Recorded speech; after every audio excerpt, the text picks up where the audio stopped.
14 और 15 अप्रैल को आयोजित होने वाले झारखंड मुक्ति मोर्चा के 13वें केंद्रीय महाधिवेशन की तैयारियों को लेकर आज रांची के हरमू स्थित पार्टी केंद्रीय कार्यालय में आयोजन सह स्वागत समिति की बैठक हुई। पूर्व निर्धारित कार्यक्रम के तहत बुलाई गई इस बैठक में महाधिवेशन की तैयारियों और उससे जुड़े विभिन्न पहलुओं पर विस्तृत चर्चा की गई। इस बैठक में समिति के प्रमुख सदस्य विनोद पांडे, सुप्रियो भट्टाचार्य, चमरा लिंडा, अभिषेक प्रसाद, नंद किशोर मेहता, महुआ मांझी, विकास सिंह मुंडा, मनोज कुमार पांडे, अशोक कुमार, मुश्ताक आलम उपस्थित रहे। केंद्रीय महाधिवेशन संपन्न होना है और ये महाधिवेशन खेलगांव स्थित हरिवंश टाना भगत स्टेडियम में संपन्न होना है। 14-15 तारीख को झारखंड के अलावा देश के अन्य राज्यों से भी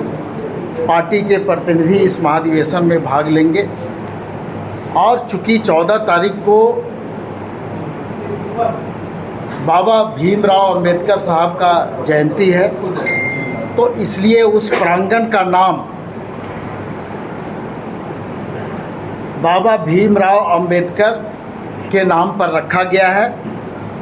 और जो स्मृति द्वार हम लोगों का बनेगा उस द्वार का नाम स्वर्गीय जगन्नाथ महतो द्वार रखा गया है। और इस आयोजन को लेकर के आज तैयारी समिति की बैठक है। इस तैयारी समिति में 11 सदस्य हैं जो सभी रांची के और माननीय मंत्री चमरा लिंडा जी भी हैं, विधायक अमित महतो जी हैं, विधायक विकास मुंडा जी भी हैं और बाकी सारे लोग यहाँ पर जो उपस्थित हैं इस तैयारी सह स्वागत समिति में है। और तैयारी के साथ साथ इस समिति के सदस्यों का ये काम है कि जो भी प्रतिनिधि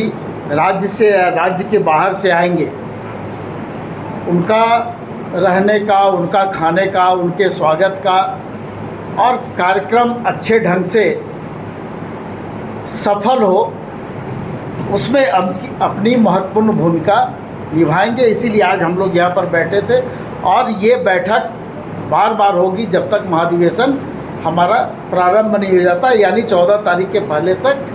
ये बैठकें चलती रहेंगी। विनोद जी, कई राजनीतिक प्रस्ताव भी आएंगे, संविधान में कुछ संशोधन की भी बातें कही जाएंगी। बिल्कुल आएंगे, जब पार्टी का महाधिवेशन है तो राजनीतिक प्रस्ताव भी आएंगे, आगामी दिनों के लिए कार्यक्रम भी बनेंगे और एक प्रक्रिया है कि संविधान में अगर किसी का कोई संशोधन है, किसी का कोई सलाह है तो पार्टी का संविधान है, पार्टी के प्रतिनिधियों के द्वारा संशोधन आता है, उसके लिए जो कमेटी बनी है कमेटी के तरफ से भी कुछ संशोधन आता है। तो जो भी संशोधन आया है उसको महाधिवेशन के दरमियान प्रतिनिधियों के समक्ष में रखा जाएगा और प्रतिनिधियों का जो सुझाव आएगा उस पर जो बहस होगा, बहस के बाद जो निर्णय होगा उस निर्णय को संविधान में हम लोग समाहित करेंगे।